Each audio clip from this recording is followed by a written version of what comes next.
Երբ նոտարը բացեց Գոհար Գասպարյանի անձնական սեյֆը 1991 թվականի նոյեմբերին, նա գտավ փաստաթուղթ, որը երբեք չպետք է տեսնեին օտար աչքերը։ Այն էր պայմանագիր, ստորագրված 1964 թվականին, որտեղ Գոհարը փոխանցում էր իր ամբողջ ստեղծագործական իրավունքները, բանկային հաշիվները, նույնիսկ ապագա եկամուտները մեկ մարդու՝ Տիգրան Լոնյանի։ Այդ պայմանագրի վերջին կետում, փոքր տառերով, գրված էր նախադասություն, որը սառեցնում էր արյունը։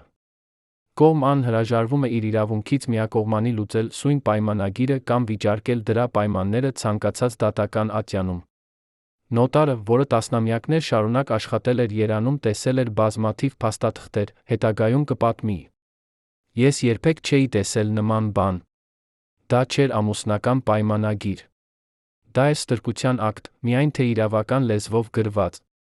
Այդ փաստաթուղթը պահվել էր 30 տարի, թաքնված Հայաստանի ամենասիրված ձայնի ամենամութ գաղտնիքի հետ։ Բայց ինչու՞։ Գոհարը ստորագրեց այն։ Ո՞վ էր այն մարդը, որը կարողացավ Հայաստանի սոխակին վերածել իր սեփականության։ Եվ ամենակարևորը, ինչպես ամբողջ երկիրը 30 տարի շարունակ չտեսավ այն, ինչը տեղի էր ունենում փակ դռների հետում։ Այսօր, երբ բոլոր ականատեսները արդեն չկան, երբ արխիվները վերջապես բացվել են, մենք կպատմենք պատմությունը, որը փոխում է ամեն ինչ, ինչ դուք կարծում էիք, որ գիտեիք Գոհար Գասպարյանի մասին։ 1958 թվականին, երբ խորհրդային Հայաստանը դեռս վերականգնվում էր պատերազմի ավերներից, Երանի ռադիոյի շենքում տեղի ունեցավ իրադարձություն, որը փոխեց հայ երաժշտության պատմությունը։ 16 տարեկան աղջիկ մ. հագած մոր կարած պարզ շոր, կանգնած էր միկրոֆոնի առաջ, երգում էր «Սարեր ու ձորեր»։ Ռադիոյի ինժեները, որոնք տասնամյակներ շարունակ լսել էին հազարավոր ձայներ, այդ օրը սառեցին իրենց տեղերում։ Մեկը նրանցից, Վահագն Սարգսյանը, որը հետագայում կդառնա Հայաստանի ռադիոյի գլխավոր ռեժիսորը, հիշում է այդ պահը այսպես. Երբ Գոհարը սկսեց երգել, ես զգացի, որ սենյակի օդը փոխվեց։ Դա չէր պարզապես գեղեցիկ ձայն։ Դա էր ինչ-որ բան, որը գալիս էր ավելի խորունքից, ինչ-որ տեղից, որտեղ պահված են ազգի բոլոր ցավերը, երազները։ Այդ օրվանից Գոհար Գասպարյանը դարձավ ոչ թե պարզապես երգչուհի, այլ խորհրդանիշ։ Նրա ձայնը հնչում էր ամեն տանը, ամեն հարսանիքում, ամեն տոնում։ Մարդիկ լացում էին, երբ լսում էին նրան, ոչ թե որովհետև երգերը տխուր էին, այլ որովհետև այդ ձայնը խոսում էր ուղղակի նրանց հոգու հետ։ Բայց փառքի այդ ճառագայթների մեջ, որոնք շրջապատում էին երիտասարդ աղջկան, արդեն թաքնված էր մի ստվեր, որը շուտով կդառնա նրա կյանքի ամենամութ մասը։ 1962 թվականին Գոհարը արդեն ազգային աստղ էր։ Նրա համերգները լցված էին մինչ վերջին տեղը, նրա ձայնասկավառակները վաճառվում էին հազարավորներով, իսկ նրա անունը հայտնի էր Խորհրդային Միության ամեն անկյունում։ Բայց 19 տարեկան աղջիկը, որը կանգնած էր այդ փառքի կենտրոնում, զգում էր իրեն անհավատալի միայնակ։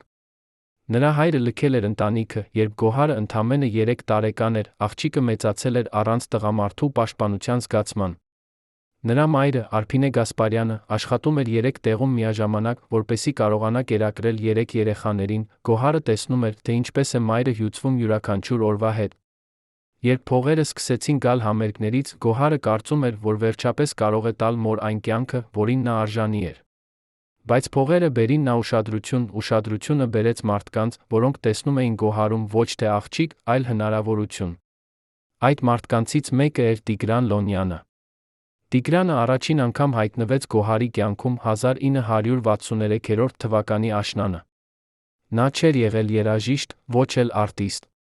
Նա աշխատում էր որպես կոնցերտային կազմակերպիչ, որը խորհրդային ժամանակներում նշանակում էր, որ նա ուներ կապեր պաշտոնյաների հետ, գիտեր, թե ինչպես ստանալ թույլտվություններ համերգների համար։ 35 տարեկան տղամարդ էր, բարձրահասակ, լայն ուսերով, միշտ հագած լավ կոստյում, ծխում թանկ սիգարետներ։ Նա սկսեց գալ Գոհարի համերգներին, միշտ նստում էր առաջին շարքում, երբ համերգը վերջանում էր, սպասում էր նրան հետի մուտքի մոտ։ Սկզբում Գոհարը չէր դարձնում ուշադրություն։ Նա սովոր էր երկրպագուներին, որոնք սպասում էին նրան ավտոգրաֆի համար։ Բայց Տիգրանը տարբեր էր։ Նա չէր խնդրում ավտոգրաֆ։ Նա պարզապես կանգնած էր այնտեղ, ծխում էր իր սիգարետը, նայում էր նրան այնպիսի հայացքով, որը Գոհարը չէր կարող հասկանալ։ Դա չէր երկրպագուի հայացքը։ Դա էր տիրոջ հայացքը, որը գնահատում է իր ապագա սեփականությունը։ Մի երեկո, երբ Գոհարը դուրս էր գալիս Երանի օպերայի թատրոնից, Տիգրանը մոտեցավ նրան ասաց. «Գոհար ջան, ես պետք է խոսեմ քեզ հետ։ Ոչ թե որպես երկրպագու, այլ որպես մարդ, որը կարող է փոխել քո կյանքը»։ Գոհարը դադարեց։ Կար ինչ-որ բան այդ մարդու ձայնում, որը միաժամանակ գրավիչ վախեցնող էր։ Նա խոսում էր հաստատ, առանց տատանվելու, կարծես արդեն գիտեր, որ Գոհարը կլսի նրան։ «Ես տեսնում եմ, որ դու երգում ես փոքր դահլիճներում փոքր փողերի համար», շարունակեց Տիգրանը։ «Բայց դու արժանի ես ավելին։ Դու պետք է երգես Մոսկվայում, Լենինգրադում, նույնիսկ արտասահմանում։ Եվ ես կարող եմ դա անել քեզ համար։ Բայց դու պետք է վստահես ինձ։ Լիովին»։ Գոհարը նայեց այդ մարդուն, տեսավ նրա աչքերում ինչ-որ բան, որը նրան հիշեցրեց հորը, որին նա երբեք չէր ճանաչել։ Ուժ, վստահություն,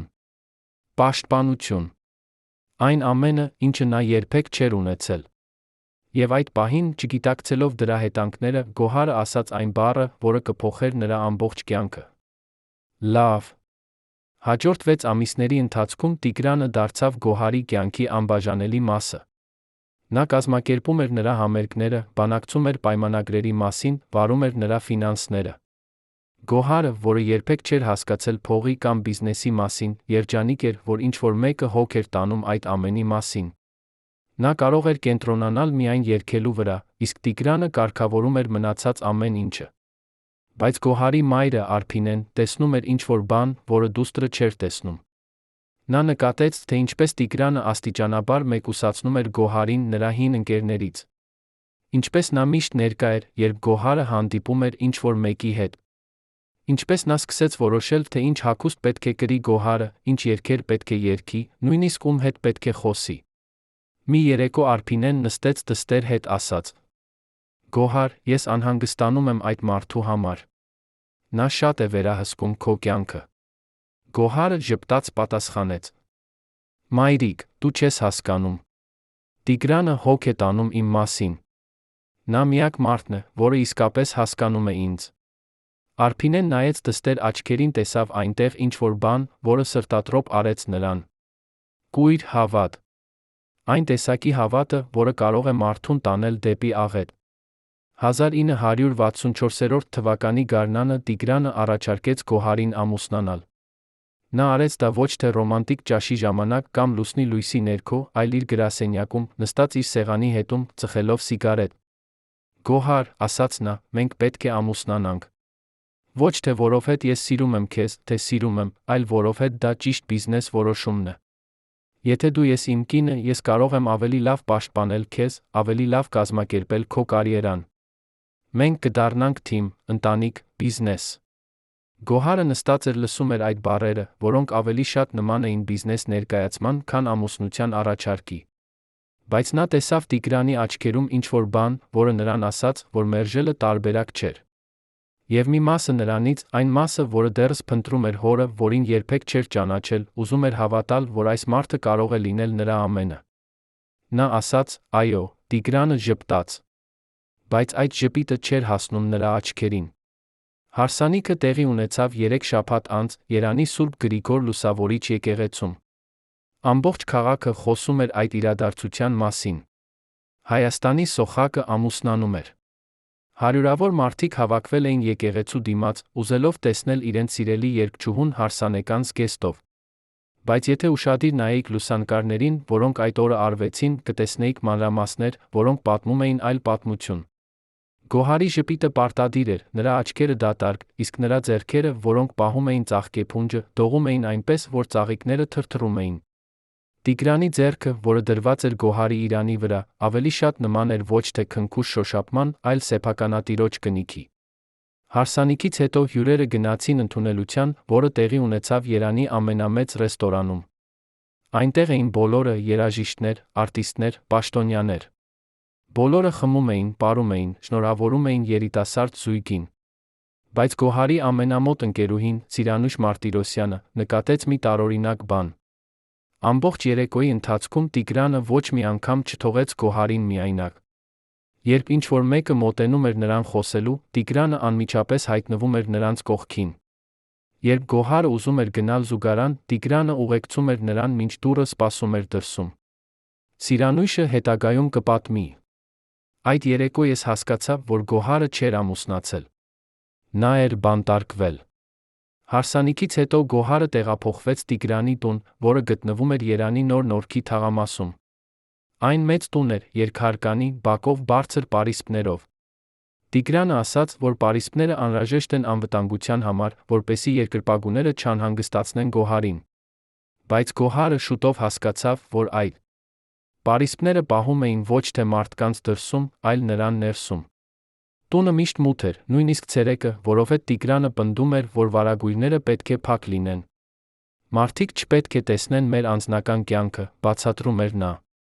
Գոհարի սենյակը, որը Տիգրանը անվանում էր նրա անձնական տարածք, իրականում էր փոքր սենյակ երկրորդ հարկում, որտեղ միակ պատուհանը նայում էր դեպի պարիսպը։ Այնտեղ Գոհարը պետք է մնար, երբ Տիգրանը ուներ բիզնես հանդիպումներ տանը։ Նա լսում էր ձայներ ներքից, տղամարդկանց բարձր խոսքեր, ծիծաղ, երբեմն վիճաբանություններ։ Բայց նա երբեք չէր իջնում, որովհետև Տիգրանը արգելել էր դա։ Իմ բիզնեսը իմ գործն է, ասում էր նա։ Քո գործը երգելն է։ Մի խառնիր այն, ինչը չես հասկանում։ Առաջին ամիսները ամուսնության Գոհարը փորձեց համակերպվել։ Նա ասում էր իրեն, որ Տիգրանը պարզապես պաշտպանիչ է, որ նա ուզում է լավագույնը նրա համար։ Բայց աստիճանաբար սկսեցին տեղի ունենալ փոքր բաներ, որոնք նրան անհանգստացնում էին։ Տիգրանը սկսեց վերահսկել նրա հեռախոսազանգերը։ Երբ ինչ-որ մեկը զանգահարում էր, Տիգրանը միշտ առաջինը էր պատասխանում, հարցնում էր, թե ով է ինչու է զանգահարում։ Եթե դա էր Գոհարի մայրը կամ քույրը, նա թույլ էր տալիս խոսել, բայց միշտ մնում էր սենյակում, լսում էր զրույցը։ Եթե դա էր ընկերուհի կամ գործընկեր, Տիգրանը հաճախ ասում էր, որ Գոհարը զբաղված է, չի կարող խոսել։ Աստիճանաբար Գոհարի հին ընկերները դադարեցին զանգահարել։ Նրանք կարծում էին, որ Գոհարը փոխվել է, դարձել է ամբարտավան, մոռացել է իր հին կյանքը։ Բայց իրականում Գոհարը պարզապես չէր կարողանում հասնել նրանց։ Նա էր դարձել կղզի, շրջապատված ոչ թե ջրով, այլ Տիգրանի վերահսկողությամբ։ 1965 թվականին Գոհարի կարիերան հասավ նոր բարձունքների։ Նրա համերգները լցված էին ոչ միայն Երանում, այլ Մոսկվայում, Լենինգրադում, Թբիլիսիում։ Նա դարձավ Խորհրդային Միության ամենահայտնի հայ երգչուհին։ Բայց յուրաքանչյուր համերգից հետո, երբ ծափահարությունները լռում էին, լույսերը մարում էին, Գոհարը վերադառնում էր այն տուն, որը ավելի շատ նման էր բանտի, քան տան։ Տիգրանը սկսեց վերահսկել նրա ֆինանսները։ Բոլոր փողերը, որոնք Գոհարը վաստակում էր համերգներից, անցնում էին Տիգրանի ձեռքերով։ Նա ասում էր, որ ինքը ավելի լավ գիտի, թե ինչպես կառավարել փողերը, որ Գոհարը պետք է կենտրոնանա արվեստի վրա, ոչ թե բիզնեսի։ Գոհարը հավատում էր նրան, որովհետև չուներ այլ ընտրություն։ Նա երբեք չէր սովորել փողի մասին, երբեք չէր տեսել բանկային հաշիվ, երբեք չէր ստորագրել չեկ։ Ամեն ինչ անում էր Տիգրանը։ Եվ աստիճանաբար Գոհարը դարձավ հարուստ կին, որը չուներ ոչ մի դրամ։ Նա էր աստղ, որը չէր կարող գնել նույնիսկ հաց առանց ամուսնու թույլտվության։ Մի օր, 1966 թվականի ձմեռը, Գոհարը գտավ մի փաստաթուղթ Տիգրանի սեղանի դարակում։ Նա չէր փնտրում ոչինչ, պարզապես փնտրում էր գրիչ, երբ տեսավ ծրարը իր անունով։ Ներսում էր պայմանագիր, որը նա չէր հիշում, որ ստորագրել է։ Բայց այնտեղ էր նրա ստորագրությունը, հստակ անվիճելի։ Պայմանագրի համաձայն Գոհարը փոխանցում էր իր բոլոր ստեղծագործական իրավունքները, բոլոր ապագա եկամուտները, նույնիսկ իր անունը որպես ապրանքային նշան Տիգրան Լոնյանին։ Վերջին կետում գրված էր, որ Գոհարը չի կարող միակողմանի լուծել այդ պայմանագիրը։ Գոհարի ձեռքերը դողացին, երբ նա կարդում էր այդ բառերը։ Նա փորձեց հիշել, թե երբ էր ստորագրել այդ փաստաթուղթը, բայց չէր կարողանում։ Հետո նա նկատեց ամսաթիվը 1964 թվականի մարտ։ Մեկ շաբաթ նախքան հարսանիքը։ Այդ պահին Գոհարը հասկացավ ճշմարտությունը։ Տիգրանը երբեք չէր սիրել նրան։ Նա սիրել էր այն, ինչ Գոհարը կարող էր տալ նրան՝ փառք, փող, իշխանություն։ Եվ նա ամուսնացել էր նրա հետ ոչ թե որպես կին, այլ որպես ակտիվ, որպես ներդրում, որպես բիզնես։ Այդ երեկո, երբ Տիգրանը վերադարձավ տուն, Գոհարը ցույց տվեց նրան փաստաթուղթը, հարցրեց. Ինչու՞։ Դու երբեք չասացիր ինձ այդ մասին։ Տիգրանը նայեց նրան, առանց որե զղջման կամ ամոթի, պատասխանեց. Որովհետ դու չէիր հասկանա։ Դու արտիստ ես, Գոհար, ոչ թե բիզնեսմեն։ Ես արեցի այն, ինչ անհրաժեշտ էր քո կարիերայի համար։ Եվ նայիր արդյունքներին։ Դու այժմ ամենահայտնի հայ երգչուհին ես։ Դա իմ շնորհիվ է։ Գոհարը զգաց, որ սենյակը պտտվում է։ Նա ուզում էր գոռալ, ուզում էր լացել, ուզում էր փախչել։ Բայց նա չէր կարող անել դա ոչ մեկը։ Որովհետև նա հասկացավ, որ Տիգրանը ճիշտ էր։ Նա իսկապես ուներ ամեն ինչ, նրա անունը, նրա փողերը, նրա ապագան։ Եվ եթե Գոհարը փորձեր հեռանալ, նա կմնար առանց ոչինչի։ Առանց փողի, առանց կարիերայի, առանց նույնիսկ իր սեփական անվան։ Այդ գիշեր Գոհարը նստեց իր սենյակում, լացավ առաջին անգամ տարիներ շարունակ։ Բայց նա լացավ լուռ, որպեսզի Տիգրանը չլսի։ Որովհետև նա գիտեր, որ եթե նա ցույց տար թուլություն, Տիգրանը կօգտագործեր դա նրա դեմ։ Այդ գիշերից սկսած Գոհարը սովորեց ապրել երկու կյանք։ Մեկը բեմի վրա, որտեղ նա էր Հայաստանի սիրելի սոխակը, ժպտուն, երջանիկ, լի կյանքով։ Եվ մյուսը տանը, որտեղ նա էր բանտարկյալ, ապրող ոսկե վանդակում, որի դռները երբեք չէին բացվելու։ Բայց ամենավատը դեռ առաջ էր։ 1966 թվականի գարնանը Գոհարը հայտնաբերեց, որ հղի է։ Երբ նա ասաց Տիգրանին, նա սպասում էր, որ նա կուրախանա, կգրկի նրան, կասի, որ սիրում է նրան։ Բայց Տիգրանի առաջին արձագանքը եղավ. Լավ է։ Երեխան կլինի լավ քո իմիջի համար։ Մարդիկը սիրում են ընտանեկան կանանց։ Գոհարը զգաց, որ ինչ-որ բան կոտրվեց նրա ներսում։ Նույնիսկ նրա երեխան, այն արարածը, որը դեռ չէր ծնվել, արդեն դիտարկվում էր որպես բիզնես գործիք Տիգրանի կողմից։ 9 ամիս շարունակ Գոհարը գրեց այդ երեխային, իսկ Տիգրանը շարունակեց ուղարկել նրան համերգների, նույնիսկ երբ նա գրեթե չէր կարողանում կանգնել բեմի վրա։ Մարդիկը վճարել են տոմսերի համար, ասում էր նա։ Դու չես կարող հիասթափեցնել նրանց։ Եվ Գոհարը երգում էր, նույնիսկ երբ նրա ոտքերը այտուցված էին, նույնիսկ երբ նրա մեջքը ցավում էր, նույնիսկ երբ նա զգում էր, որ կարող է ընկնել ցանկացած պահի։ Որովհետև նա գիտեր, որ եթե հրաժարվեր, Տիգրանը կպատժեր նրան այնպես, ինչպես միայն նա գիտեր։ Ոչ թե ֆիզիկապես, այլ հոգեպես, մեկուսացնելով նրան ավելի ու ավելի, մինչ նա դառնար ամբողջովին միայնակ։ Ո՞վ էր իրականում Տիգրան Լոնյանը։ Ինչպես մի մարդ, առանց կրթության, առանց արվեստի հետ որե կապի, կարողացավ վերահսկել Հայաստանի ամենամեծ ձայնը։ Եվ ամենակարևորը, ինչպես նա կարողացավ համոզել ամբողջ երկիրը, որ նա էր Գոհարի փրկիչը, երբ իրականում նա էր նրա բանտապահը։ Պատասխանները թաքնված են փաստաթղթերում, որոնք պահվում են փակ արխիվներում։ Բայց մարդիկ, որոնք ապրել են այդ տարիներին, հիշում են ճշմարտությունը։ Եվ այդ ճշմարտությունը շատ ավելի մութ է, քան ցանկացած մարդ կարող էր պատկերացնել։ Գոհար Գասպարյանի ոսկե վանդակը չէր պարզապես մետաֆորա։ Այն էր իրականություն, որը տասնամյակներ վերջացավ այնպես, ինչպես բոլոր ոսկե վանդակները վերջանում են, ծանր լռությամբ չպատասխանված հարցերով։ Երբ Գոհարի որդին, Արամը, ծնվեց 1967 թվականի հոկտեմբերին, ծննդատանը եղավ միայն մեկ այցելու՝ Տիգրանը։ Գոհարի մայրը Արփինեն փորձեց մտնել պալատ, բայց անվտանգության աշխատակիցը, որը կանգնած էր դռան առջ, ասաց, որ ունի հատուկ հրահանգներ, թույլ չտալ ոչ ոքի մտնել առանց Տիգրան Լոնյանի անձնական թույլտվության։ Արփինեն սպասեց 5 ժամ միջանցքում, նստած կոշտ աթոռի վրա, լսելով իր դստեր ցավի աղաղակները պատերի հետից։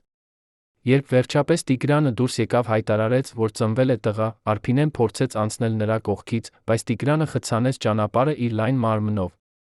Գոհարը հոգնած է, ասաց նա, նայելով ուղղակի Արփինեի աչքերին այնպիսի հայացքով, որը չէր թողնում տեղ վիճաբանության համար։ Նա պետք է հանգստանա։ Դուք կարող եք գալ վաղը։ Բայց երբ Արփինեն եկավ հաջորդ օրը, Գոհարն արդեն տեղափոխված էր տուն, դռները նորից փակ էին նրա առջ։ Ծննդատան բուժքույրը Մարինե Ավագյանը, որը այժմ ապրում է Գյումրիում, համաձայնեց խոսել առաջին անգամ 40 տարի անց, հիշում է այն, ինչ տեսավ այդ գիշեր։ Երբ Գոհարը բռնեց իր նորածին որդուն, նա սկսեց լալ այնպես, որ ես կարծեցի, ինչ-որ բան սխալ է երեխայի հետ, պատմում է Մարինեն, նրա ձայնը դողում է նույնիսկ այսօր։ Բայց երեխան առողջ էր։ Գոհարը լաց էր լինում այլ պատճառով։ Նա գրկում էր երեխային, շշնջում էր՝ «Ներիր ինձ», կրկնելով այդ բառերը անընդհատ։ Ես հարցրի նրան, թե ինչու է ներողություն խնդրում, նա նայեց ինձ այնպիսի աչքերով, որ ես երբեք չեմ մոռանա։ Նա ասաց, որովհետև ես բերեցի նրան այս աշխարհ, ես չեմ կարող պաշտպանել նրան։ Այդ պահին Տիգրանը մտավ սենյակ, պահանջեց, որ բոլոր բուժքույրերը դուրս գան։ Նա ուզում էր մնալ միայնակ իր ընտանիքի հետ, ինչպես նա ասաց։ Բայց երբ ես անցնում էի դռնով, ես լսեցի, թե ինչպես նա ասաց Գոհարին՝ «Դադարիր լալուց»։ Մարդիկը պետք է տեսնեն երջանիկ մայր, ոչ թե հիստերիկ կին։ Ո՞վ էր այդ մարդը, որը նույնիսկ իր կնոջ ծննդաբերության պահին մտածում էր միայն իմիջի մասին։ Եվ ինչու՞։ Ոչ ոք չտեսավ այն, ինչ տեղի էր ունենում փակ դռների հետում։ Արամի ծնունդը փոխեց Գոհարի կյանքը այնպես, ինչպես նա երբեք չէր կարող պատկերացնել։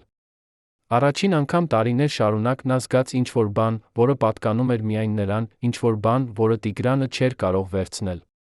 Բայց այդ զգացումը տեց միայն մի քանի օր։ Տիգրանը շուտով հայտարարեց, որ Գոհարը պետք է վերադառնա բեմ 2 շաբաթ անց։ Մարդիկը սպասում են քեզ, ասաց նա, կանգնած Գոհարի ննջասենյակի դռան մոտ, մինչ նա փորձում էր կերակրել Արամին։ Մենք չենք կարող կորցնել մոմենտումը։ Քո երկրպագուները ուզում են տեսնել քեզ որպես մայր, որպես ամբողջական կին։ Դա կդարձնի քեզ ավելի մարդկային, ավելի սիրելի։ Գոհարը նայեց նրան անհավատալիությամբ։ Նրա մարմինը դեռ ցավում էր ծննդաբերությունից, նրա կրծքերը լի էին կաթով, նրա աչքերը կարմիր էին անկնությունից։ Բայց Տիգրանը չէր տեսնում կին, որը պետք է ապաքինվեր։ Նա տեսնում էր արտադրանք, որը պետք է վերադառնար շուկա։ Երբ Գոհարը փորձեց բողոքել, Տիգրանը մոտեցավ նրան, նստեց անկողնու եզրին, խոսեց այնպիսի ձայնով, որը միաժամանակ փափուկ սպառնալից էր։ Գոհար ջան, ասաց նա, դնելով ձեռքը նրա ուսին, դու չես հասկանում, թե որքան փող մենք կորցնում ենք ամեն օր, երբ դու չես երգում։ Մենք ունենք պարտավորություններ, պայմանագրեր, մարդիկ, որոնք սպասում են։ Եթե դու չվերադառնաս հիմա, մենք կկորցնենք ամեն ինչ։ Դու ուզում ես դա։ Դու ուզում ես, որ քո որդին մեծանա աղքատության մեջ։ Այդ բառերը հարվածեցին Գոհարին ավելի ուժգին, քան ցանկացած ֆիզիկական հարված։ Որովհետև նա գիտեր, որ Տիգրանը ճիշտ էր, նա իսկապես չուներ ընտրություն։ 2 շաբաթ անց Գոհարը կանգնած էր Երանի օպերայի թատրոնի բեմի վրա, հագած նեղ զգեստ, որը թաքցնում էր նրա դեռս այտուցված որովայնը, ժպտում էր հազարավոր մարդկանց, որոնք ծափահարում էին նրան։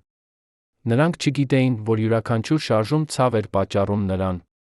Նրանք չգիտեին, որ նրա կրծքերը արտահոսում էին կաթ նրա զգեստի մեջ, նա զգում էր խոնավությունը տարածվում իր մաշկի վրա։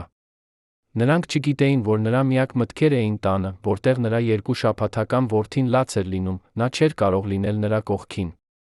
Տիգրանը վարձել էր դայակ, ծեր կին, որը պետք է խնամեր Արամին, երբ Գոհարը բացակայում էր։ Բայց ամեն անգամ, երբ Գոհարը վերադառնում էր տուն համերգից հետո, լսում էր Արամի լացը, նա զգում էր, որ ինչ-որ բան կոտրվում է նրա ներսում։ Նա փորձեց խոսել Տիգրանի հետ, աղաչեց նրան թույլ տալ մնալ տանը մի քանի ամիս, մինչ Արամը մի փոքր մեծանա։ Բայց Տիգրանը մերժեց։ Դու չես կարող դադարել աշխատել, ասաց նա։ Մենք ունենք ֆինանսական պարտավորություններ։ Եվ բացի այդ, եթե դու չերկես, մարդիկը կմոռանան քեզ։ Այդպես է աշխատում այս բիզնեսը։ Այդպես Գոհարը սովորեց ապրել 2 կյանք միաժամանակ, մեկը որպես մայր, որը տեսնում էր իր որդուն միայն գիշերները առավոտները, մյուսը որպես աստղ, որը պետք է միշտ ժպտար, միշտ գեղեցիկ լիներ, միշտ կատարյալ։ Բայց ամենավատը չէր ֆիզիկական հոգնածությունը կամ հուզական ցավը։ Ամենավատը եղավ այն, ինչ Գոհարը սկսեց նկատել Տիգրանի վարքագծում Արամի նկատմամբ։ Երբ Արամը սկսեց քայլել, երբ նա սկսեց խոսել, երբ նա սկսեց դառնալ փոքր անձնավորություն, Տիգրանը սկսեց վերաբերվել նրան ոչ թե որպես որդու, այլ որպես մրցակցի։ Ամեն անգամ, երբ Գոհարը ժամանակ էր անցկացնում Արամի հետ, Տիգրանը գտնում էր պատճառ ընդհատելու նրանց։ Գոհար, դու ունես փորձ վաղը, կամ Գոհար, մենք պետք է քննարկենք նոր պայմանագիրը, կամ պարզապես Գոհար, արի այստեղ, ես պետք է խոսեմ քեզ հետ։ Աստիճանաբար Գոհարը սկսեց զգալ, որ նա պետք է ընտրեր իր որդու իր ամուսնու մեջ։ Եվ ամեն անգամ, երբ նա ընտրում էր Արամին, Տիգրանը պատժում էր նրան։ Ոչ թե ֆիզիկապես, այլ ձերով։ Նա չէր խոսում նրա հետ օրեր շարունակ։ Նա չէր թույլ տալիս նրան տեսնել իր մայրը կամ քույրերը։ Նա չէր տալիս նրան փող նույնիսկ ամենապարզ բաների համար։ Եվ ամենակարևորը, նա սպառնում էր, որ կվերցնի Արամին նրանից, եթե նա չհնազանդվի։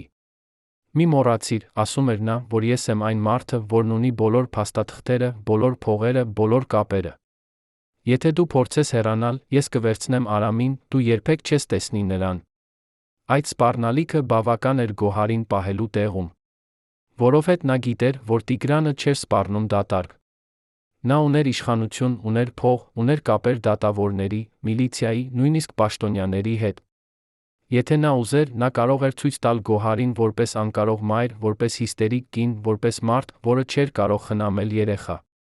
Եվ ով կհավատար Գոհարին, պարզ կնոջը, երբ Տիգրանը ուներ ամբողջ համակարգը իր կողմում։ 1970 թվականին, երբ Արամը 3 տարեկան էր, տեղի ունեցավ իրադարձություն, որը ցույց տվեց Գոհարին, թե որքան խորն էր այն փոսը, որտեղ նա ընկել էր։ Գոհարի քույրը Լուսինեն, որը ապրում էր Լենինգրադում, չէր տեսել Գոհարին 2 տարի, եկավ Երևան անակնկալ այցով։ Նա ուզում էր տեսնել քրոջը եղբորորդուն։ Բայց երբ նա հասավ Գոհարի տուն, զանգեց դռան զանգը, դուռը բացեց Տիգրանը, ոչ թե Գոհարը։ Լուսինե ջան, ասաց նա, ժպտալով այնպիսի ժպիտով, որը չէր հասնում նրա աչքերին, ինչ անակնկալ։ Բայց ցավոք, Գոհարը այստեղ չէ։ Նա գնացել է Թբիլիսի համերգի համար։ Լուսինեն գիտեր, որ դա ստեր, որովհետև նա զանգահարել էր Երանի օպերայի թատրոն, այդ առավոտ նրանց ասել էին, որ Գոհարը տանն է։ Բայց նա չասաց ոչինչ։ Նա պարզապես հարցրեց, թե կարող է սպասել ներսում։ Տիգրանը նայեց նրան երկար ժամանակ, գնահատելով, հետո ասաց. «Իհարկե, մտիր»։ Լուսինեն մտավ տուն անմիջապես զգաց, որ ինչ-որ բան սխալ է։ Տունը մութ էր, նույնիսկ թե դրսում արոտ օր էր։ Բոլոր վարագույրները փակ էին, օդը ծանր էր, կարծես ոչ ոք չէր բացել պատուհանները շաբաթներ շարունակ։ Տիգրանը առաջարկեց նրան նստել սրահում սպասել, բայց երբ Լուսինեն հարցրեց Արամի մասին, Տիգրանը ասաց, որ երեխան քնած է, չպետք է նրան արթնացնել։ Լուսինեն սպասեց 2 ժամ, նստած անհարմար բազմոցի վրա, լսելով Տիգրանի քայլերը վերի հարկում։ Հետո նա լսեց ձայն, երեխայի լաց։ Նա կանգնեց, ուզում էր բարձրանալ, բայց Տիգրանը անմիջապես հայտնվեց աստիճաններին, խցանելով ճանապարհը։ Արամը պարզապես տխուր երազ ունեցավ, ասաց նա. «Ես կխնամեմ նրան»։ Բայց Լուսինեն լսեց նա այլ ձայն, կնոջ ձայն, որը շշնջում էր ինչ-որ բան։ Այդ ձայնը Գոհարինն էր։ Նա այստեղ էր, տանը, բայց Տիգրանը չէր թույլ տալիս նրան իջնել։ Լուսինեն, որը այժմ ապրում է Սանկտ Պետերբուրգում, համաձայնեց խոսել առաջին անգամ, հիշում եք, թե ինչ տեղի ունեցավ հաջորդը։ Ես սկսեցի բարձրանալ աստիճաններով, պատմում է նա, նրա ձայնը դողում է հիշողությունից։ Տիգրանը փորձեց կանգնեցնել ինձ, բայց ես մղեցի նրան, վազեցի դեպի ձայնը։ Ես բացեցի սենյակի դուռը, տեսա Գոհարին։ Նա նստած էր անկողնու եզրին, պահելով Արամին իր գրկում, երկուսն էլ լաց էին լինում։ Բայց ամենասարսափելին չէր լացը։ Ամենասարսափելին էր Գոհարի դեմքը։ Նա ուներ մեծ կապույտ կնճիր աջ աչքի տակ, նրա ներքի շրթունքը կտրված էր այտուցված։ Երբ նա տեսավ ինձ, նրա աչքերը լայնացան վախից, նա սկսեց շարժել գլուխը, կարծես ասում էր. «Գնա, գնա հիմա»։ Բայց ես չէի կարող գնալ։ Ես մոտեցա նրան, հարցրի. «Ո՞վ արեց դա քեզ»։ Գոհարը նայեց ինձ, հետո նայեց Տիգրանին, որը կանգնած էր դռան մոտ, ասաց. «Ես ընկա աստիճաններից»։ Բայց ես տեսա նրա աչքերում ճշմարտությունը։ Նա չէր ընկել։ Ինչ-որ մեկը հարվածել էր նրան։ Եվ այդ ինչ-որ մեկը կանգնած էր դռան մոտ, նայելով մեզ այնպիսի հայացքով, որը ասում էր. «Փորձիր ինչ-որ բան անել, դու կտեսնես, թե ինչ կլինի»։ Ես ուզում էի վերցնել Գոհարին, Արամին փախչել այնտեղից։ Բայց ես գիտեի, որ եթե փորձեի, Տիգրանը կկանգնեցներ ինձ։ Նա ավելի ուժեղ էր, ավելի մեծ էր, նա ուներ ամբողջ տունը իր վերահսկողության տակ։ Այդպես որ ես արեցի միակ բանը, որը կարող էի անել։ Ես նայեցի Գոհարի աչքերին, ասացի. «Ես կվերադառնամ։ Ես խոստանում եմ, ես կվերադառնամ, կօգնեմ քեզ»։ Բայց ես երբեք չվերադարձա։ Որովհետև երբ ես փորձեցի զանգահարել Գոհարին հաջորդ օրը, Տիգրանը պատասխանեց, ասաց, որ Գոհարը չի ուզում խոսել ինձ հետ, որ ես անհանգստացրել եմ նրան իմ հիստերիկ վարքագծով։ Եվ երբ ես փորձեցի գնալ միլիցիա, նրանք ասացին, որ չեն կարող անել ոչինչ առանց Գոհարի բողոքի։ Եվ Գոհարը երբեք չբողոքեց։ Որովհետև նա գիտեր, որ եթե բողոքեր, Տիգրանը կվերցներ Արամին նրանից։ Եվ դա էր միակ բանը, որը նա չէր կարող թույլ տալ։ Ինչպես մի կին, որը սիրված էր միլիոնների կողմից, կարող էր լինել այդքան անօգնական իր սեփական տանը։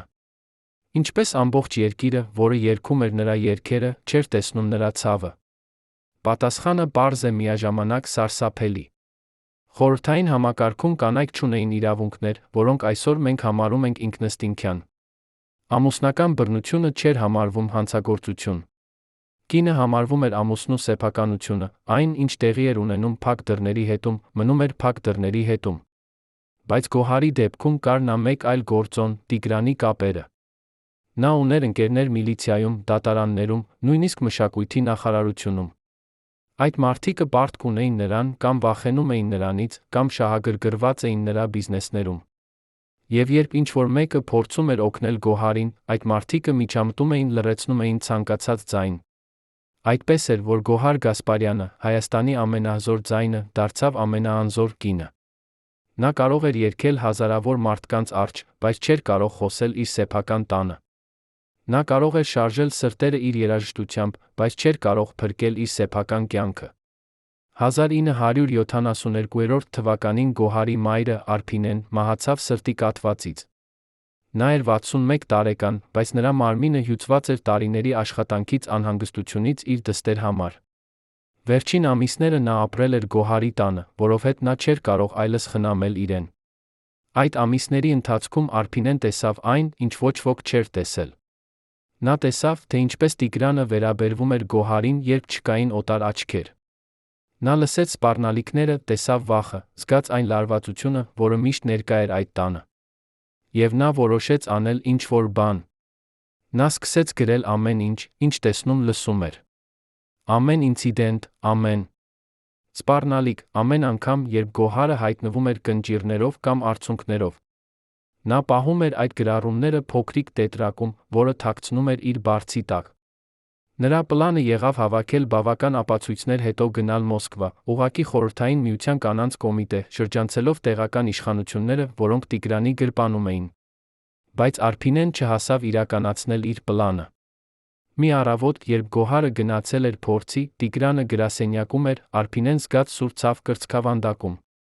Նա փորձեց կանչել օգնություն, բայց նրա ձայնը չէր լսվում։ Երբ դայակը գտավ նրան մի ժամ անց, Արփինեն արդեն մահացել էր, ընկած հատակին, ձեռքը դեռ պահած կրծքավանդակի վրա։ Տիգրանը եղավ առաջինը, որը մտավ Արփինեի սենյակ, նախքան շտապ օգնության ժամանումը։ Նա ասաց, որ ստուգում է, թե արդյոք կարելի է ինչ-որ բան անել։ Բայց երբ բժիշկները վերջապես հասան, նրանք գտան միայն մեռած կին Տիգրանին, որը նստած էր անկողնու եզրին, ծխելով սիգարետ։ Արփինեի տետրակը, որը պարունակում էր բոլոր գրառումները, երբեք չգտնվեց։ Գոհարը կործանվեց մոր մահից։ Արփինեն եղել էր նրա միակ կապը իր հին կյանքի հետ, միակ մարդը, որը իսկապես հասկանում էր, թե ինչ տեղի էր ունենում։ Եվ հիմա նա էլ չկար։ Թաղումից հետո Գոհարը փակվեց իր սենյակում 3 օր։ Նա չէր ուտում, չէր խմում, չէր խոսում ոչ ոքի հետ։ Տիգրանը թողեց նրան միայնակ առաջին 2 օրը, բայց երրորդ օրը նա մտավ սենյակ, ասաց՝ բավական է։ Դու ունես համերգ 3 օր անց, դու պետք է պատրաստ լինես։ Գոհարը նայեց նրան առաջին անգամ տարիներ շարունակ, ասաց՝ ոչ։ Ես չեմ կարող երգել, ասաց նա։ Իմ մայրը մահացել է, դու ուզում ես, որ ես երգեմ։ Տիգրանը նայեց նրան երկար ժամանակ, հետո մոտեցավ, նստեց նրա կողքին։ Երբ նա խոսեց, նրա ձայնը փափուկ էր, գրեթե քնքուշ, բայց բառերը սառեցնող էին։ Գոհար, ասաց նա, ես հասկանում եմ, որ դու տխուր ես։ Բայց կյանքը շարունակվում է։ Եվ մենք ունենք պարտավորություններ։ Հիմա, եթե դու չերգես, մենք կկորցնենք այդ պայմանագիրը։ Եվ եթե մենք կորցնենք այդ պայմանագիրը, մենք կսկսենք կորցնել այլ պայմանագրեր։ Եվ շուտով մենք չենք ունենա փող։ Եվ եթե մենք չունենանք փող, ինչպես մենք կխնամենք Արամին։ Դու ուզում ես, որ քո որդին տառապի, որովհետև դու չես կարող վերահսկել քո զգացմունքները։ Այդ բառերը հարվածեցին Գոհարին ճիշտ այնտեղ, որտեղ Տիգրանը գիտեր, որ կհարվածի։ Նրա մայրական ինստինկտը, նրա ամենամեծ վախը, որ Արամը կտառապի։ Եվ այդպես 3 օր անց Գոհարը կանգնած էր բեմի վրա, երգելով Ծիրանի ծառ, երգ, որը նրա մայրը սիրում էր։ Մարդիկը լացում էին, կարծելով, որ Գոհարը երգում է իր մոր հիշատակին։ Բայց նրանք չգիտեին, որ Գոհարը լաց էր լինում ոչ թե սկից, այլ հուսահատությունից։ Որովհետև այդ պահին նա հասկացավ, որ նա երբեք չի փախչի։ Որ Տիգրանը միշտ կգտնի ճանապարհ նրան պահելու։ Եվ որ նրա միակ ընտրությունը եղավ շարունակել ապրել այդ ոսկե վանդակում, երգել երբ ասվի, ժպտալ երբ պահանջվի, լռել երբ անհրաժեշտ է։ Բայց մի բան փոխվեց Գոհարի մեջ այդ օրից հետո։ Նա դադարեց պայքարել։ Նա դադարեց հույս ունենալ։ Նա պարզապես սկսեց գոյատել, օրեցօր, համերգից համերգ, տարեց տարի։ Նրա ժպիտը բեմի վրա դարձավ ավելի լայն, բայց նրա աչքերը դարձան ավելի դատարկ։ Նրա ձայնը դարձավ ավելի հզոր, բայց նրա հոգին դարձավ ավելի թույլ։ Մարդիկը, որոնք գնում էին նրա համերգները, զգում էին, որ ինչ-որ բան փոխվել է, բայց նրանք չէին կարող հասկանալ, թե ինչ։ Նրանք տեսնում էին կատարյալ արտիստուհի, բայց չէին տեսնում կոտրված կնոջը, որը թաքնված էր այդ կատարելության հետում։ Եվ Տիգրանը, որը ստացել էր այն, ինչ միշտ ուզել էր, լիովին հնազանդ կին, որը երբեք չէր հարցնի, երբեք չէր բողոքի, երբեք չէր փորձի փախչել։ Նա ստացել էր իր կատարյալ սեփականությունը։ Բայց նույնիսկ Տիգրանը չգիտեր, որ ներսում, խորը Գոհարի հոգու մեջ, դեռ վառվում էր փոքրիկ կրակ։ Այն չէր հույսի կրակը, ոչ էլ սիրո։ Այն էր վրեժխնդրության կրակը։ Եվ մի օր, երբ ժամանակը կգար, այդ կրակը կբռնկվեր կայրեր այնպես, որ ոչ ոք չէր կարող կանխատեսել։ Բայց այդ օրը դեռ հեռու էր։ Եվ մինչ այդ Գոհար Գասպարյանը շարունակեց երգել, շարունակեց ժպտալ, շարունակեց ապրել իր ոսկե վանդակում, սպասելով այն պահին, երբ վերջապես կարողանա ազատվել։ Ինչ էր այդ փոքրիկ կրակը, որը դեռ վառվում էր Գոհարի ներսում։ Ինչպես մի կին, որը կորցրել էր ամեն ինչ, դեռ կարողանում էր պահել հույսի փոքրիկ կայծ։ Եվ ամենակարևորը, ինչպես այդ կայծը վերջապես կդառնար բոցավառություն, որը կփոխեր ամեն ինչ։ Երբ Երանի կենտրոնական բանկի տնօրեն Վահագն Մկրտչյանը բացեց Գոհար Գասպարյանի անձնական սեյֆը 1981 թվականի մարտին, նա գտավ ինչ-որ բան, որը նրան ստիպեց անմիջապես կանչել իր վերադասին փակել դռները։ Այնտեղ թաքնված հին նամակների լուսանկարների մեջ պառկած էր փոքրիկ տետրակ, կապույտ կոշտ կազմով, որի յուրաքանչյուր էջ լի էր Գոհարի ձեռագրով։ Բայց դա չէր սովորական օրագիր։ Դա էր մանրամասն գրառումների ժողովածու, որտեղ Գոհարը փաստագրել էր ամեն ինչ, ամեն սպառնալիք, ամեն հարված, ամեն անգամ, երբ Տիգրանը վերցրել էր փող նրա հաշիվներից առանց թույլտվության, ամեն պայմանագիր, որը նա ստիպված էր ստորագրել սպառնալիքների ներքո։ Վահագնը, որը 15 տարի աշխատել էր բանկում, տեսել էր հազարավոր փաստաթղթեր, հետագայում կպատմի։ Երբ ես սկսեցի կարդալ այդ տետրակը, ես զգացի, որ սառչում եմ։ Այնտեղ էին ամսաթվեր, ժամեր, նույնիսկ վկաների անուններ։ Գոհարը գրել էր ամեն ինչ այնպիսի մանրամասնությամբ, կարծես նա պատրաստվում էր դատական գործի։ Բայց ամենասարսափելին էր վերջին էջը, որտեղ նա գրել էր մեկ նախադասություն կարմիր մելանով. եթե ինչ-որ բան պատահի ինձ, այս տետրակը պետք է հասնի իրավապահ մարմիններին։ Տիգրան Լոնյանը պատասխանատու է ամեն ինչի համար։ Այդ տետրակը պահվել էր բանկում 10 տարի, սպասելով այն օրվան, երբ ինչ-որ մեկը կբացներ այն։ Բայց երբ Վահագնը փորձեց կապվել իրավապահ մարմինների հետ, նրան ասացին, որ Տիգրան Լոնյանը ունի անձեռնխելիություն, որ ոչ մի քննություն չի կարող սկսվել առանց ուղղակի հրամանի վերից։ Այդ հրամանը երբեք չեկավ։ Եվ տետրակը վերադարձավ սեյֆ, որտեղ այն մնաց մինչ Խորհրդային Միության փլուզումը։ Բայց ինչու՞։ Գոհարը ստեղծեց այդ տետրակը, եթե գիտեր, որ դա չի փրկի նրան։ Ինչ էր այն վերջնական պլանը, որը նա պահում էր իր մտքում, երբ գրում էր այդ բառերը դողացող ձեռքերով։ 1979 թվականին Տիգրան Լոնյանի բիզնես կայսրությունը հասավ իր գագաթնակետին, միաժամանակ սկսեց ցույց տալ առաջին ճաքերը։ Նրա կոնցերտային գործակալությունը, որը սկսել էր որպես փոքր գրասենյակ 2 աշխատակցով, այժմ վերահսկում էր ավելի քան 50 արտիստի կարիերաները, ուներ գրասենյակներ Մոսկվայում, Լենինգրադում, Թբիլիսիում։ Բայց այն, ինչ մարդիկը չգիտեին, այն էր, որ այդ կայսրությունը կառուցված էր ոչ միայն պայմանագրերի վրա, այլ սպառնալիքների, շանտաժի բռնության վրա։ Մի նախկին աշխատակից, Արմեն Սարգսյանը, որը հիմա ապրում է Ամերիկայում, համաձայնեց խոսել առաջին անգամ 40 տարի անց, պատմում էր, թե ինչպես Տիգրանը իրականում վարում էր իր բիզնեսը։ Մենք ունեինք հատուկ սենյակ գրասենյակում, որը Տիգրանը կոչում էր բանակցությունների սենյակ, հիշում է Արմենը, նրա ձայնը դեռ լի անհանգստությամբ այս տարիներ անց։ Բայց այնտեղ չէին տեղի ունենում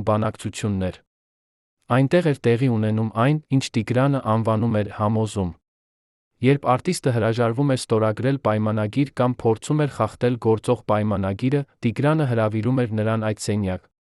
Այնտեղ միշտ ներկա էին 2 կամ 3 տղամարդիկ, որոնք չէին խոսում, պարզապես կանգնած էին անկյուններում։ Տիգրանը նստում էր իր սեղանի հետում, բացատրում էր արտիստին, թե ինչ կլինի, եթե նա չհնազանդվի։ Նա չէր սպառնում ուղղակիորեն։ Նա պարզապես պատմում էր պատմություններ այլ արտիստների մասին, ովքեր փորձել էին հեռանալ, հետո դժբախտաբար կորցրել էին իրենց աշխատանքը, կամ իրենց ընտանիքները հայտնվել էին խնդիրների մեջ, կամ նրանք ինքնին ունեցել էին պատահական դժբախտություններ։ Ես տեսա մարդկանց, որոնք մտնում էին այդ սենյակ, վստահ դուրս էին գալիս դողացող ոտքերով, պատրաստ ստորագրել ցանկացած բան, որ Տիգրանը դնի նրանց առջ։ Բայց Տիգրանի ամենամեծ գործիքը չէր վախը։ Նրա ամենամեծ գործիքը էր համակարգը, որը նա ստեղծել էր տարիների ընթացքում, մարդկանց ցանց, որոնք պարտք ունեին նրան կամ վախենում էին նրանից։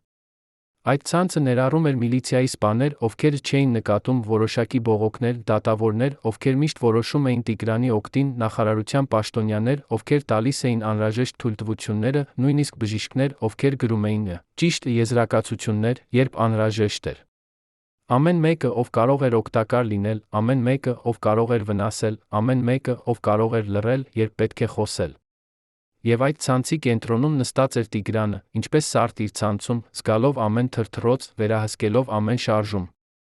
Մի օր, 1978 թվականի աշնանը, երիտասարդ լրագրող Մ. Սամվել Հովհաննիսյանը, որը աշխատում էր գրական թերթ Պարբերականում, որոշեց գրել հոդված Գոհար Գասպարյանի մասին։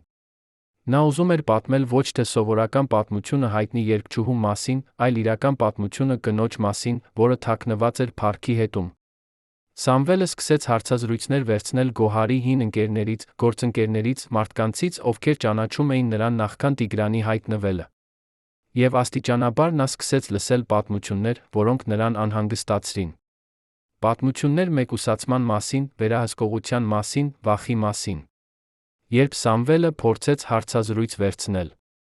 Գոհարից ինքնից, Տիգրանը անձամբ պատասխանեց հեռախոսին, ասաց, որ Գոհարը չի տալիս հարցազրույցներ առանց նախապես գրավոր հարցերի նրա անձնական հաստատման։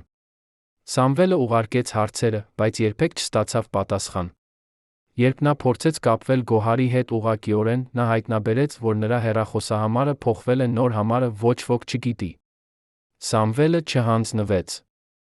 Նա շարունակեց հետազոտությունը, վերջապես հավաքեց բավական նյութ հոդվածի համար։ Բայց երբ նա ներկայացրեց այն իր խմբագրին, խմբագիրը կարդաց այն, ասաց. «Սամվել, դա հզոր նյութ է, բայց մենք չենք կարող հրապարակել այն»։ Երբ Սամվելը հարցրեց ինչու, խմբագիրը նայեց նրան, ասաց. «Որովհետև Տիգրան Լոնյանը ունի ընկերներ շատ բարձր տեղերում, եթե մենք հրապարակենք այս հոդվածը, մեր թերթը կփակվի մեկ շաբաթում»։ Սամվելի հոդվածը երբեք չտպագրվեց։ Բայց նա պահեց իր նշումները, թաքցնելով դրանք իր տան անձնական արխիվում, հույս ունենալով, որ մի օր, երբ ժամանակները փոխվեն, նա կկարողանա պատմել ճշմարտությունը։ Այդ նույն տարի Գոհարի առողջական վիճակը սկսեց արագորեն վատանալ, այս անգամ դա չէր միայն սթրես կամ հոգեկան ճնշում։ Նրա մարմինը, որը տարիներ շարունակ տարել էր անհնարին բեռը, համերգներ հղիության ընթացքում, ծննդաբերությունից 2 շաբաթ անց բեմ վերադառնալը, անընդհատ լարվածությունը, վախը, սկսեց հրաժարվել։ Նրա ձայնը, որը երբեմն կարող էր լցնել ամբողջ համերգասրահը առանց միկրոֆոնի, այժմ դողում էր նույնիսկ պարզ երգերում։ Նրա մարմինը, որը միշտ եղել էր նուրբ, բայց ուժեղ, այժմ դարձել էր խիստ նիհար, ոսկորները երում էին մաշկի տակ, նրա դեմքը ստացել էր մոխրագույն երանգ, որը ոչ մի քանակությամբ հիմնադրամ չէր կարող թաքցնել։ Բժիշկները խոսում էին սթրեսի անկնության մասին, նրանք նշանակում էին հանգստացնող դեղեր, վիտամիններ, բայց Գոհարի անձնական բժիշկը, Դավիթ Ավետիսյանը, գիտեր ավելի խորը ճշմարտությունը։ Նա տեսավ կնոջ մեջ ոչ թե հիվանդություն, այլ դանդաղ ինքնաոչնչացում, կամավոր մարում, երբ մարմինը պարզապես հրաժարվում է շարունակել գոյություն ունենալ, որովհետև հոգին արդեն հրաժարվել է։ Մի օր, երբ Դավիթը զննում էր Գոհարին իր աշխատասենյակում, նա նկատեց նրա ձեռքերի ներսի մասում բազմաթիվ փոքր կտրվածքներ, բոլորը հին, բոլորը ուղիղ գծեր, բոլորը նույն տեղում, որտեղ երակները մոտ են մաշկին։ Դրանք չէին պատահական վնասվածքներ։ Դրանք էին ինքնավնասման հետքեր, երբ մարդը փորձում է ֆիզիկական ցավով հանել հոգեկան տանջանքը, երբ միակ ճանապարհը զգալու, որ դեռ կենդանի ես, դառնում է ցավը։ Երբ Դավիթը հարցրեց այդ մասին, Գոհարը պարզապես ծածկեց իր ձեռքերը, ասաց. «Երբեմն ես պետք է զգամ, որ դեռ կենդանի եմ»։ Ցավը հիշեցնում է ինձ, որ ես դեռ գոյություն ունեմ, որ ես դեռ ինչ-որ բան եմ, նույնիսկ եթե այդ ինչ-որ բանը միայն ցավն է։ Դավիթը փորձեց խոսել Տիգրանի հետ, բացատրել, որ Գոհարը պետք է հանգստանա, որ նա գտնվում է վտանգավոր վիճակում, կարիք ունի հոգեբանական օգնության։ Բայց Տիգրանը միայն ժպտաց ասաց. «Դավիթ ջան, Գոհարը արտիստ է։ Արտիստները միշտ դրամատիկ են։ Նա պարզապես հոգնած է, կարիք ունի վիտամինների։ Գրիր նրան ինչ-որ լավ վիտամիններ, ամեն ինչ կլավանա»։ Դավիթը հասկացավ, որ Տիգրանը կամ չէր ուզում հասկանալ իրավիճակի լրջությունը, կամ պարզապես չէր հոգում։ Եվ նա չէր կարող անել ավելին, որովհետև Գոհարը հրաժարվում էր խոսել, հրաժարվում էր բողոքել, հրաժարվում էր նույնիսկ ընդունել, որ ինչ-որ բան սխալ է։ Բայց ամենասարսափելին չէր Գոհարի ֆիզիկական կամ հոգեկան տառապանքը։ Ամենասարսափելին էր այն, որ Տիգրանը սկսեց օգտագործել Արամին որպես վերջնական վերահսկման գործիք, այս անգամ ավելի անողոք ձով, քան երբևէ։ 1979 թվականի գարնանը, երբ Գոհարը ստացավ հրավեր երգելու Փարիզում միջազգային հայկական համայնքի համար, նա առաջին անգամ տարիներ շարունակ զգաց ցանկություն ընդունել։ Փարիզը էր հեռու, Փարիզը էր տարբեր աշխարհ, Փարիզը էր տեղ, որտեղ Տիգրանի ձեռքը չէր հասնում, որտեղ կային օրենքներ, որոնք պաշտպանում էին կանանց, որտեղ նա կարող էր խոսել, մարդիկ կկարողանային լսել։ Նա մտածեց, որ եթե նա կարողանա տանել Արամին իր հետ, նրանք կարող են չվերադառնալ։ Ֆրանսիան ուներ ապաստանի օրենքներ, ուներ հայկական համայնք, որը կարող էր օգնել, ուներ կազմակերպություններ, որոնք պաշտպանում էին կանանց իրավունքները։ Բայց երբ Գոհարը խոսեց Տիգրանի հետ այդ մասին, նա ժպտաց այնպիսի ժպիտով, որը սառեցրեց արյունը նրա երակներում, ասաց. «Իհարկե, դու կարող ես գնալ Փարիզ։ Դա հիանալի հնարավորություն է քո կարիերայի համար։ Բայց Արամը կմնա այստեղ ինձ հետ»։ Գոհարը զգաց, թե ինչպես սիրտը կանգ առավ նրա կրծքում, թե ինչպես սենյակը սկսեց պտտվել նրա շուրջը։ Ինչու՞ հարցրեց նա, փորձելով պահել իր ձայնը հանգիստ, թե ներսում ամեն ինչ աղաղակում էր։ Որովհետև, պատասխանեց Տիգրանը, նստելով իր սիրելի բազկաթոռին վառելով սիգարետ, Արամը պետք է շարունակի դպրոցը, ես չեմ ուզում, որ նա բաց թողնի դասերը այնպիսի անկարող բանի համար, ինչպիսին քո համերգն է։ Բացի այդ, ես պետք է մնամ Երանում բիզնես հարցերի համար, ինչպես ես կարող եմ խնամել Արամին, եթե դու չես այստեղ։ Ոչ, ավելի լավ է, որ նա մնա ինձ հետ, դու գնաս, երգես, վերադառնաս։ Դա միայն մեկ շաբաթ է, Գոհար ջան։ Մի անհանգստացիր, ես կհոգ տանեմ նրա մասին։ Ես միշտ հոգ եմ տանում իմ ընտանիքի մասին։ Այդ բառերում կար սպառնալիք, որը Գոհարը լավ հասկացավ, որը նա սովորել էր ճանաչել տարիների ընթացքում։ Եթե նա գնար Փարիզ առանց Արամի չվերադառնար, Տիգրանը կունենար լիակատար վերահսկողություն երեխայի վրա։ Եվ Գոհարը գիտեր, թե ինչ նշանակում է դա, գիտեր, թե ինչ կարող է Տիգրանը անել երեխայի հետ, երբ չկա ոչ ոք, ով կարող է պաշտպանել նրան։ Գոհարը մերժեց Փարիզի առաջարկը։ Նա ասաց կազմակերպիչներին, որ ունի առողջական խնդիրներ, չի կարող ճանապարհորդել այդպիսի հեռավորության վրա։ Բայց իրականում նա մերժեց, որովհետև չէր կարող թողնել իր որդուն Տիգրանի ձեռքերում, չէր կարող ռիսկի ենթարկել այն միակ բանը, որը դեռ իմաստ էր տալիս նրա կյանքին։ Նա հասկացավ, որ ոսկե վանդակը այլևս չէր միայն նրա բանտը։ Այն դարձել էր նա Արամի բանտը, երկուսն էլ բռնված էին այնտեղ, պահվում էին Տիգրանի կամքով, վերահսկվում էին նրա վախով։ Եվ միակ ելքը, որը Գոհարը կարող էր տեսնել, էր մնալ այնտեղ, փորձել պաշտպանել իր որդուն այնքան, որքան հնարավոր էր, նույնիսկ եթե դա նշանակում էր զոհաբերել իր սեփական կյանքը, իր սեփական ազատությունը, իր սեփական հոգին, նույնիսկ եթե դա նշանակում էր դանդաղ մարում ամեն օր, ամեն ժամ, ամեն րոպե։ Այդ գիշեր Գոհարը նստեց Արամի անկողնու կողքին, դիտեց նրան քնած։ Երեխան քնում էր խաղաղ, նրա դեմքը անմեղ էր, նրա շնչառությունը հանգիստ, նրա փոքրիկ ձեռքերը բռունցքի մեջ էին, կարծես նույնիսկ քնի մեջ նա պատրաստ էր պայքարել։ Գոհարը շոշափեց նրա մազերը շշնջաց բառեր, որոնք ոչ ոք չլսեց, բացի լռությունից մութից։ «Ներիր ինձ, իմ սերը», ասաց նա, արցունքները լուռ թափվում էին նրա դեմքով։ «Ներիր, որ ես չկարողացա տալ քեզ ավելի լավ կյանք։ Ներիր, որ ես ընտրեցի սխալ մարդուն որպես քո հայր։ Ներիր, որ ես չեմ կարող քեզ փրկել, որովհետև փրկելով քեզ, ես կկորցնեմ քեզ, կորցնելով քեզ, ես կկորցնեմ ամեն ինչ, որ դեռ կարող է այս աշխարհում»։ 1980 թվականի աշնանը Գոհար Գասպարյանը կատարեց իր վերջին հանրային համերգը Երանի օպերայի թատրոնում։ Այն, ինչ տեղի ունեցավ այդ երեկո, դարձավ լեգենդ, որի մասին մարդիկ դեռ խոսում են այսօր։ Համերգասրահը լի էր մինչ վերջին տեղը, մարդիկ կանգնած էին միջանցքներում, նստած էին աստիճաններին, ամեն ոք ուզում էր տեսնել իրենց սիրելի սոխակին, կնոջը, որի ձայնը ուղեկցել էր նրանց ամբողջ կյանքը, որի երգերը երգել էին նրանց հարսանիքներում, թաղումներում, որի ձայնը եղել էր նրանց ուրախության սկի ուղեկիցը։ Բայց երբ Գոհարը բարձրացավ բեմ, մարդիկ տեսան ոչ թե այն փայլուն, գեղեցիկ կինը, որին նրանք հիշում էին հին լուսանկարներից, ֆիլմերից։ Նրանք տեսան ստվեր, նիհար, գունատ կին, որի աչքերը թվում էին չափազանց մեծ նրա դեմքի համար, որի ձեռքերը դողում էին, երբ նա բռնում էր միկրոֆոնը, որի մարմինը թվում էր, որ կարող է կոտրվել ցանկացած պահի։ Երբ Գոհարը սկսեց երգել, նրա ձայնը դեռ գեղեցիկ էր, դեռ ուներ այն հմայքը, որը միշտ գրավել էր սրտերը, բայց այնտեղ կար ինչ-որ բան նոր, ինչ-որ բան, որը մարդիկ չէին լսել նախկինում։ Այնտեղ կար ցավ, խորը, անբուժելի ցավ, որը թափանցում էր ամեն նոտայի մեջ, ամեն բառի մեջ, ամեն շնչառության մեջ։ Մարդիկ սկսեցին լալ, ոչ թե որովհետև երգը տխուր էր, այլ որովհետև նրանք զգացին, որ Գոհարը երգում է ոչ թե նրանց համար, այլ իր համար, երգում է որպես վերջին աղոթք, վերջին աղաղակ օգնության, որը ոչ ոք չէր լսելու, որը կորչելու էր այդ մեծ դահլիճի մեջ։ Համերգից հետո Գոհարը չմնաց ընդունելու ծաղիկները, շնորհավորանքները, չմնաց լսելու երկրպագուների սիրո խոսքերը։ Նա անմիջապես հեռացավ բեմից, գնաց իր գրիմասենյակ, որտեղ Տիգրանը սպասում էր նրան, նստած նրա սեղանի եզրին, ծխելով սիգարետ, նայելով նրան այնպիսի հայացքով, որը Գոհարը շատ լավ ճանաչում էր։ Ծիրանույշը, որը փորձեց հետել Գոհարին, որպեսզի շնորհավորի նրան, լսեց ձայներ դռան հետից, այն, ինչ նա լսեց, սառեցրեց նրան տեղում։ Տիգրանի ձայնը էր բարձր, զայրացած, լի արամարանքով։ Դու ինձ ամոթ տվեցիր, ասում էր նա, Ծիրանույշը լսում էր ամեն բառ հստակ։ Դու երգեցիր ինչպես մեռած կին, ինչպես ուրվական, որը ողբում է իր կյանքը։ Մարդիկը եկել էին լսելու Գոհար Գասպարյանին, ոչ թե մի ողբացող կնոջ, որը չի կարող վերահսկել իր զգացմունքները։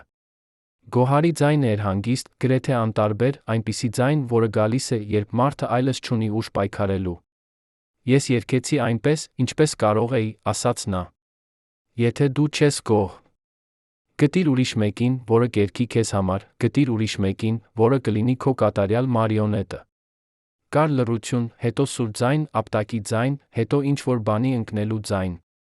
Ծիրանույշը ուզում էր բացել դուռը, ուզում էր վազել ներս պաշտպանել իր ընկերուհուն, բայց նրա ձեռքերը չէին շարժվում, նրա ոտքերը սառել էին հատակին։ Նա կանգնած էր այնտեղ, անզոր, լսելով, թե ինչպես նրա ամենամոտ ընկերուհին ծեծվում է, չկարողանում էր անել ոչինչ, բացարձակապես ոչինչ։ Երբ դուռը վերջապես բացվեց, Տիգրանը դուրս եկավ առաջինը, նրա դեմքը հանգիստ, նրա հագուստը կարգավորված, նրա շարժումները վստահ։ Նա նայեց Ծիրանույշին ժպտաց այնպիսի ժպիտով, որը ավելի սարսափելի էր, քան ցանկացած սպառնալիք։ Գոհարը մի փոքր հոգնած է, ասաց նա, նրա ձայնը լիովին նորմալ, կարծես ոչինչ չէր տեղի ունեցել։ Նա կմնա այստեղ մի քիչ հանգստանալու։ Խնդրում եմ, մի անհանգստացրեք նրան։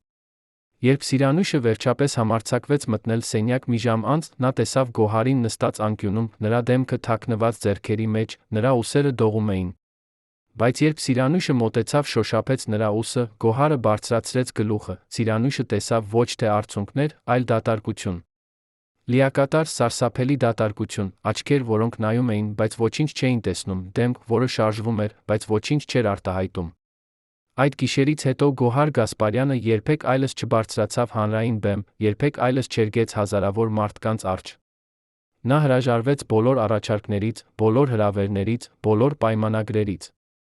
Մարդիկ մտածեցին, որ նա թոշակի է անցել, որ նա ուզում է հանգստանալ, վայելել իր ընտանիքը, որ նա արժանի է հանգստի երկար փայլուն կարիերայից հետո։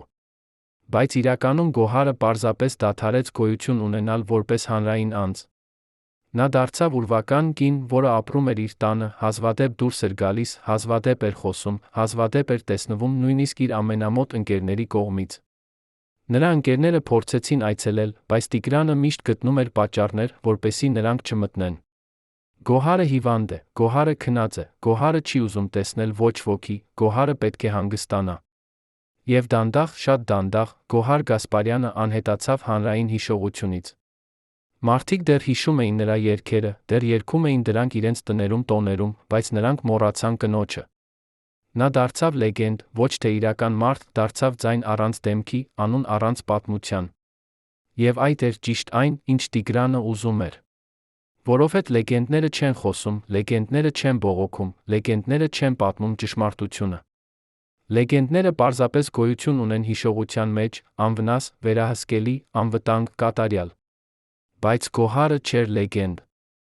Նա էր իրական կին, որը տառապում էր, որը ցավում էր, որը դեռ շնչում էր, նույնիսկ եթե նրա շունչը դարձել էր ցավոտ, նույնիսկ եթե յուրաքանչյուր օր էր պայքար գոյատման համար։ Եվ այդ կինը, թաքնված իր ոսկե վանդակում, դեռ ուներ մի գաղտնիք, մի վերջին գործողություն, որը նա պլանավորում էր լռությունում, որը նա պատրաստում էր տարիներ շարունակ։ Ինչ-որ բան, որը կփոխեր ամեն ինչ, եթե նա կարողանար այն իրականացնել, եթե նա կարողանար գտնել ուժ վերջին մարտի համար։ Բայց արդյոք նա կկարողանար։ Արդյոք կինը, որը կորցրել էր ամեն ինչ, դեռ կկարողանար գտնել ուժ վերջին ապստամբության համար։ Թե ոսկե վանդակը վերջապես կվերածվեր նրա վերջին հանգրվանի, տեղ, որտեղ նա կկորցներ ոչ միայն իր ազատությունը, այլ իր կյանքը, իր հույսը, իր ամեն ինչը։ Երբ Երանի քաղաքային հիվանդանոցի գիշերային բուժքույրը Նունե Գրիգորյանը մտավ Գոհար Գասպարյանի պալատ 1982 թվականի օգոստոսի 12-ի գիշերը, նա անմիջապես զգաց, որ ինչ-որ բան սխալ է։ Օդը սենյակում ծանր էր, լարված, կարծես ինչ-որ անտեսանելի ուժ ճնշում էր ամեն ինչ։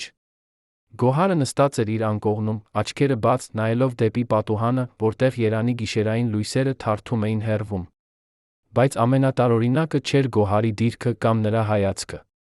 Ամենատարօրինակը եղավ այն, որ նրա աջ ձեռքում, թաքնված ծածկոցի տակ, կար փոքրիկ տետրակ, նա գրում էր ինչ-որ բան դողացող ձեռքով, գրում էր այնպիսի կենտրոնացմամբ, կարծես յուրաքանչյուր բառը կարող էր լինել վերջինը։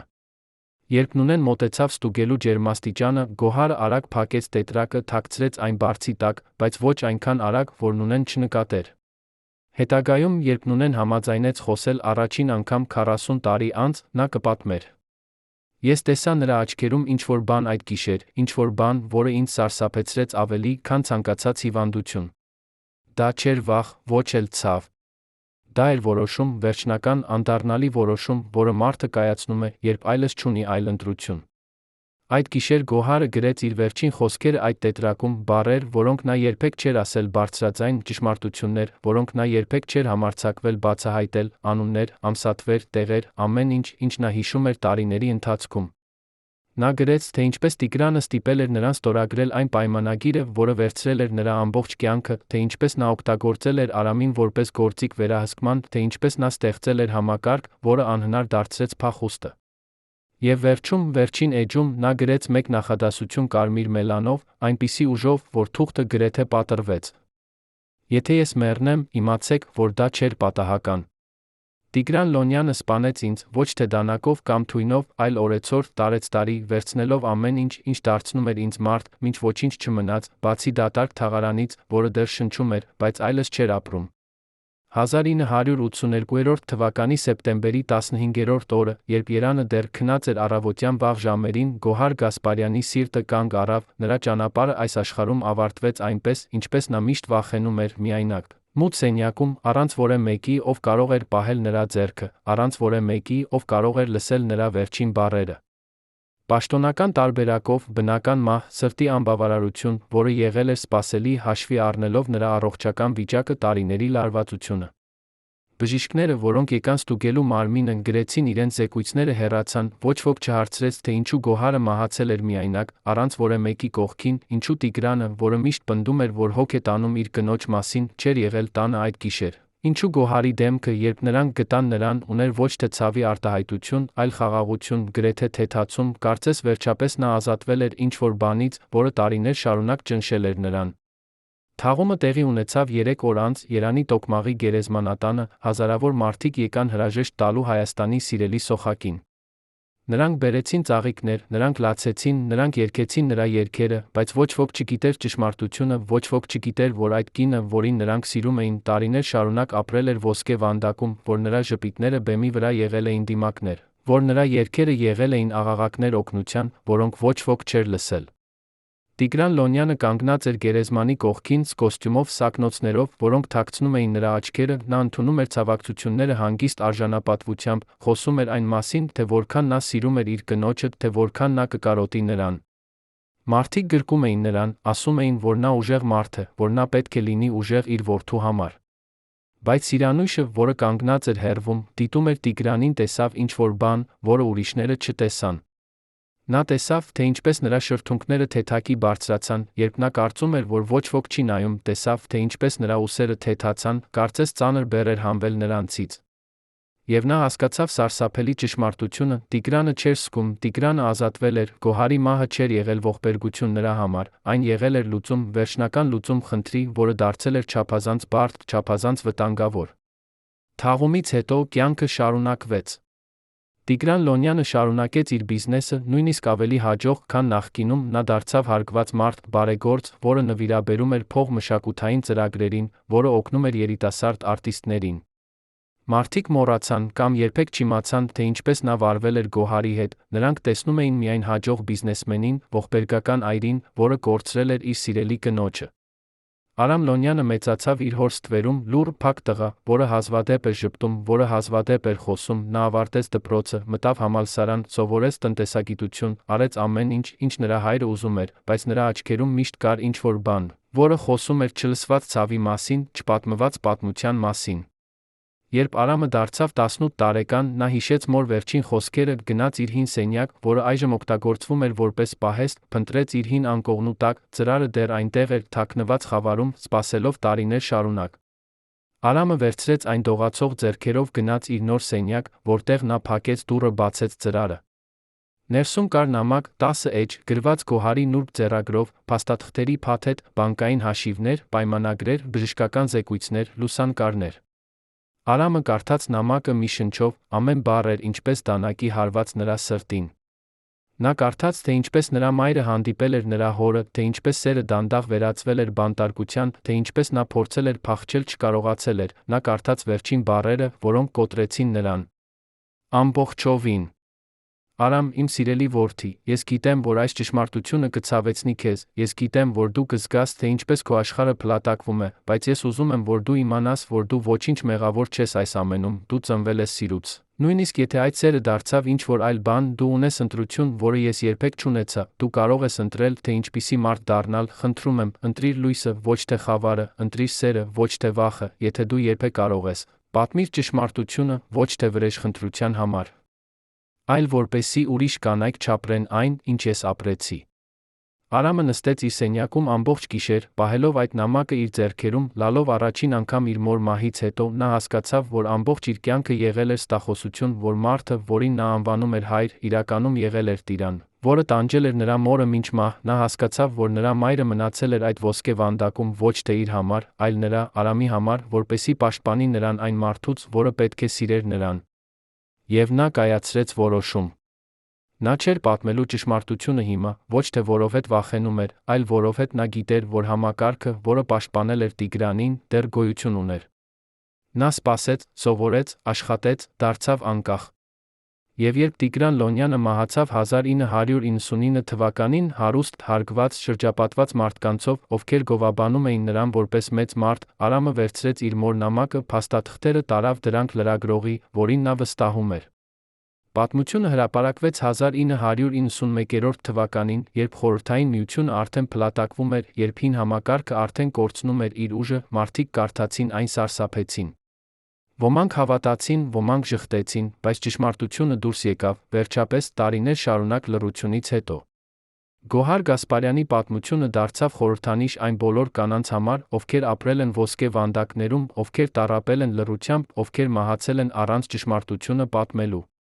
Եվ թե Գոհարը այլս չէր այստեղ, որպեսզի տեսնի արդարությունը, նրա ձայնը, այդ ձայնը, որը երբեմն լցնում էր համերգասրահները, վերջապես լսվեց այլ կերպ, ոչ թե երգի մեջ, այլ ճշմարտության մեջ, որը նա թողել էր իր որդուն։ Տիգրան Լոնյանի ժառանգությունը փլատակվեց, նրա բիզնեսները փակվեցին, նրա անունը դարձավ խայտառակության խորհրդանիշ, մարդիկ, որոնք երբեմն գովաբանում էին նրան, այժմ ժխտում էին, որ երբեք ճանաչել են նրան։ Համակարգը, որը նա ստեղծել էր, դանդաղ քայքայվեց, երբ նոր սերունդը սկսեց հարցեր տալ, երբ կանայք սկսեցին խոսել իրենց սեփական պատմությունները։ Այսօր, երբ մարդիկ լսում են Գոհար Գասպարյանի երգերը, նրանք լսում են ոչ միայն գեղեցիկ ձայն, նրանք լսում են կնոջ ցավը, որը փորձեց ազատվել, չկարողացավ, նրանք լսում են մոր սերը, որը զոհաբերեց ամեն ինչ իր երեխայի համար։ Նրանք լսում են համակարգի անարդարությունը, որը պաշտպանում էր հզորներին, լռեցնում էր թույլերին։ Եվ նրանք հիշում են, որ ոսկե վանդակները, որքան էլ գեղեցիկ լինեն դրսից, ներսից մնում են բանտեր։ Գոհար Գասպարյանի կյանքը չէր հեքիաթ, այն էր ողբերգություն, իրական ցավոտ ողբերգություն, որը տեղի ունեցավ ոչ թե հեռավոր անցյալում, այլ ժամանակներում, երբ մարդիկ դեռ ապրում են այսօր։ Եվ այդ ողբերգությունը շարունակվում է ամեն անգամ, երբ կինը լռում է վախից, ամեն անգամ, երբ համակարգը պաշտպանում է բռնատիրոջը, ամեն անգամ, երբ ճշմարտությունը թաղվում է լռության տակ։ Բարեկամներ, ինչպես եք վերաբերվում Գոհար Գասպարյանին։ Արդյոք նա զոհ էր համակարգի, որը թույլ չտվեց նրան ազատվել, թե նա ինքը կարող էր ավելի շատ անել իր փրկության համար։ Արդյոք նրա որոշումը մնալ իր որդու համար էր քաջություն, թե թուլություն։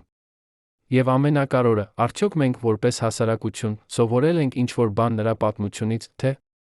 դեռ կան կանայք, որոնք ապրում են ոսկե վանդակներում, սպասելով, որ ինչ-որ մեկը կլսի իրենց լուռ աղաղակները։ Գրեք ձեր կարծիքը մեկնաբանություններում, մեզ համար կարևոր է իմանալ, թե արդյոք Գոհարին հիշում են ձեր քաղաքում, արդյոք նրա պատմությունը դպրոցներում սովորեցնում են որպես դաս, թե այն դեռ թաքնված է լռության տակ։ Սեղմեք հավանել, եթե կարծում եք, որ ճշմարտությունը պետք է միշտ ասվի, անկախ նրանից, թե որքան ցավոտ է այն։ Եվ բաժանորդագրվեք մեր ալիքին, որպեսզի լսեք ավելի շատ պատմություններ այն մարդկանց մասին, ովքեր ապրեցին, սիրեցին, տառապեցին լռությամբ, բայց ովքերի ձայները դեռ արժանի են լսվելու։